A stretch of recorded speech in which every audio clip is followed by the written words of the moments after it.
K J Jacob, ഒരുപക്ഷെ താങ്കൾ വളരെ കൃത്യമായി തന്നെ ഇതിൻ്റെ നിരീക്ഷണങ്ങൾ താങ്കളുടെ ഫേസ്ബുക്ക് പോസ്റ്റിലടക്കം കാണുകയുണ്ടായി. പക്ഷെ ഞാൻ വളരെ വ്യത്യസ്തമായൊരു ചോദ്യം താങ്കളോട് ചോദിച്ചു. അതായത് ഇന്ന് ഈ സുപ്രീം കോടതി ചീഫ് ജസ്റ്റിസിൻ്റെതായ ഒരു വാചകമാണ് വല്ലാതെ അത്ഭുതപ്പെടുത്തിയത്.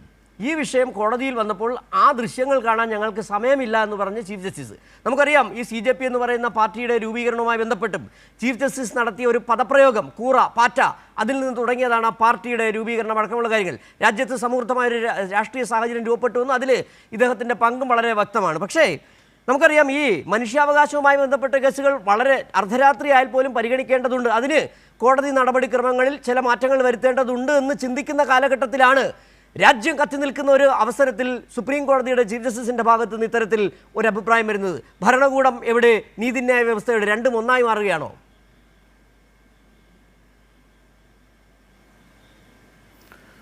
ഏതായാലും ഡൽഹി ഹൈക്കോടതിയുടെ ചീഫ് ജസ്റ്റിസിന് സമയമുണ്ടായിരുന്നു. അദ്ദേഹം വീഡിയോ കണ്ടില്ല. അദ്ദേഹം കേന്ദ്ര സർക്കാരിനും ഡൽഹി പോലീസിനും നോട്ടീസ് അയക്കാൻ വേണ്ടി ഇന്ന് ഉത്തരവിട്ടിട്ടുണ്ട്. അത്രയും ആശ്വാസം. ഇത് ചീഫ് ജസ്റ്റിസ് സൂര്യകാന്ത് ഈ പറയുന്നത് അത് അദ്ദേഹത്തിനൊരു ജുഡീഷ്യൽ മൈൻഡ് അല്ല. അത് നമ്മുടെ നാട്ടിൽ സാധാരണഗതിയിലുള്ള ഒരു വലതുപക്ഷ മൈൻഡിൻ്റെ വർത്തമാനമാണ് നമ്മൾ കേട്ടത്. ഇതിൻ്റെ അകത്ത് അവർക്ക് തെറ്റിപ്പോകുന്നത്, അവർക്കും BJPക്കും ഒക്കെ തെറ്റിപ്പോകുന്നത്, ഇത് അഫക്റ്റ് ചെയ്യുന്നത് സാധാരണഗതിയിൽ BJPക്കെതിരെ അല്ല വലതുപക്ഷ രാഷ്ട്രീയ പ്രസ്ഥാനങ്ങൾക്കെതിരെ സമരം ചെയ്യുന്ന മനുഷ്യർക്ക് മാത്രമല്ല. ഇത് നമ്മുടെ സമൂഹത്തിൻ്റെ ഇടത്തരം താഴ്ന്ന ഇടത്തരം മനുഷ്യരെ എന്ന് വെച്ചാൽ BJPയുടെയൊക്കെ ഏറ്റവും വലിയ സപ്പോർട്ട് ബേസ് ആയിട്ടുള്ള മനുഷ്യരെയാണ് ഈ വിഷയം അഫക്റ്റ് ചെയ്തിരിക്കുന്നത്. നമുക്കറിയാം, ഇപ്പോൾ നമ്മുടെ വീട്ടിൽ 12ാം ക്ലാസ്സുള്ള ഒരു കുട്ടി ഉണ്ടെങ്കിൽ, എൻട്രൻസ് എക്സാമിനേഷൻ എഴുതുന്നുണ്ടെങ്കിൽ ആ വീട് മുഴുവൻ അതിനകത്ത് ഇൻവോൾവാണ്. അങ്ങനെയുള്ള ഒരു സന്ദർഭത്തിലാണ് ഈ പ്രസ്താവനകൾ വരുന്നത്. ഇത് ചീഫ് ജസ്റ്റിസിൻ്റെ അന്നത്തെ പ്രസ്താവനയും ഇന്നത്തെ പ്രസ്താവനയും അത് കാണിക്കുന്നത് ഒരു രാജ്യം എന്ന നിലയ്ക്ക് നമ്മുടെ പൗരന്മാരെ എത്രത്തോളം ജനാധിപത്യവൽക്കരിക്കുന്നതിൽ പരാജയപ്പെട്ടു എന്നുള്ളതിൻ്റെ ഒരു കൃത്യമായിട്ടുള്ളൊരു ഉദാഹരണമാണ്. ചീഫ് ജസ്റ്റിസ് എന്ന നിലയ്ക്ക് അദ്ദേഹത്തിന് കോൺസ്റ്റിറ്റ്യൂഷൻ ഉയർത്തിപ്പിടിക്കാനുള്ള ഉത്തരവാദിത്വമുണ്ട് എന്നുള്ളതാണ് അതിൻ്റെ ഏറ്റവും സങ്കടകരമായ കാര്യം. പൗരനും സ്റ്റേറ്റിനും ഇടയ്ക്കുള്ള ഏറ്റവും പ്രധാനപ്പെട്ട കവചമാണ് നമ്മുടെ കോൺസ്റ്റിറ്റ്യൂഷൻ. ആ കോൺസ്റ്റിറ്റ്യൂഷൻ ഉപയോഗിച്ചുകൊണ്ട് പൗരന് മനുഷ്യാവകാശങ്ങൾ ഉറപ്പുവരുത്താനുള്ള ഉത്തരവാദിത്തമുള്ള ആളാണ് സുപ്രീം കോടതിയുടെ ചീഫ് ജസ്റ്റിസ്. നമ്മുടെ ഭരണഘടന 32ാം അനുച്ഛേദം നോക്കുമ്പോൾ ഏതൊരു പൗരനും നേരിട്ട് ഭരണഘടന മൗലികാവകാശങ്ങളുടെ ലംഘനമുണ്ട് എങ്കിൽ സുപ്രീം കോടതി സമീപിക്കാവുന്നതാണ്. നമ്മൾ കഴിഞ്ഞ ദിവസം കണ്ടത് ബ്രൂട്ടൽ എന്നുള്ളതല്ലാതെ മറ്റൊരു വാക്കില്ല. ലാത്തിയിൽ ആണി വെച്ചിട്ട്, ഇലക്ട്രിക് ഷോക്ക് വെച്ചിട്ട്, പെല്ലറ്റ് ഗണ്ണ് ഉപയോഗിച്ച്, പോലീസിൻ്റെ ലാത്തി വെച്ചിട്ട് ഡൽഹി പോലീസിൻ്റെ വേഷം കിട്ടിയ ഗുണ്ടകളും 16, 17, 18 വയസ്സുള്ള കുട്ടികളെ അവർ നിലവിളിക്കുന്നിടത്തോളം തല്ലിക്കൊണ്ടിരിക്കുന്നതാണ് നമ്മൾ കണ്ടത്. ഇത് കണ്ടിട്ട് ഈ രാജ്യത്ത് എന്തുകൊണ്ടാണ് ഈ സമരത്തിൽ ഇത്ര വലിയ ഇത് കിട്ടുന്നത്? ഈ കുട്ടികളാരും അവരവരുടെ കാര്യത്തിന് വേണ്ടി പോയതല്ല. അവരുടെ ജനറേഷൻ്റെ, അവരുടെ തലമുറയ്ക്ക് നിഷേധിക്കപ്പെടുന്ന വളരെ അടിസ്ഥാനപരമായ വിദ്യാഭ്യാസ ആനുകൂല്യത്തിന് വേണ്ടി പോയതാണ്. ആ കുട്ടികളെ മൃഗീയമായി മാരകമായി മർദ്ദിച്ചിട്ട് അതിനെക്കുറിച്ച് ഒരു അന്വേഷണം നടത്തണം എന്ന് കേന്ദ്ര സർക്കാരിന് തോന്നുന്നില്ല. അന്വേഷണം വേണം എന്ന് പറഞ്ഞ് ചെല്ലുമ്പോൾ സുപ്രീം കോടതി ചീഫ് ജസ്റ്റിസിന് അദ്ദേഹത്തിന് സമയമില്ലെന്നാണ് പറയുന്നത്. പിന്നെ അദ്ദേഹത്തിന് എന്തിനാണ് സമയം?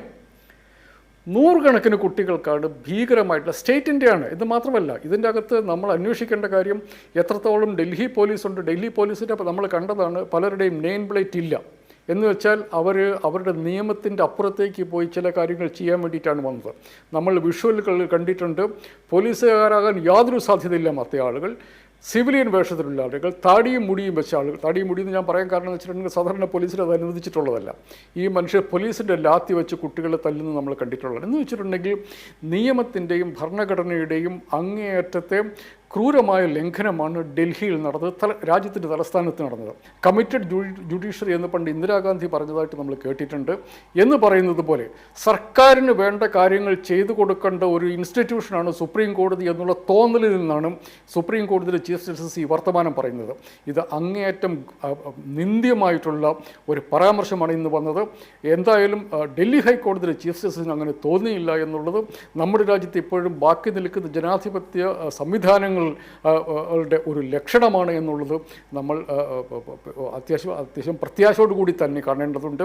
ഇത് നമ്മുടെ സമൂഹം മുഴുവൻ എണീറ്റ് നിന്ന് പ്രതിഷേധിക്കേണ്ട ഒരു റെഫറൻസാണ്.